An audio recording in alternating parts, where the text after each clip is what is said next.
Irerekomenda ng PhilHealth kay Pangulong Bongbong Marcos na babaan ang kontribusyon ng mga miyembro nila.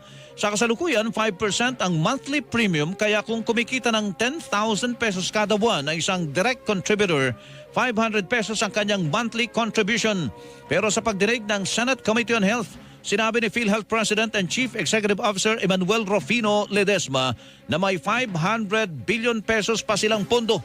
Nagpaliwanag naman ang PhilHealth hinggil sa isinuling halos 90 billion pesos na hindi nagamit na subsidiya ng gobyerno. Legal umano ang pagsoli ng pondo sa national government at hindi ito kinuha sa kontribusyon ng mga miyembro. Ayon naman kay Finance Secretary Ralph Recto, sumang-ayon ang Governance Commission for GOCCs at Office of the Government Corporate Council na legal ito at hindi sapat na at hindi sakop ng bawal galawing pondo alinsunod sa Universal Healthcare Act. Hindi rin naman mababawasan ang mga benepisyong tatanggapin ng PhilHealth.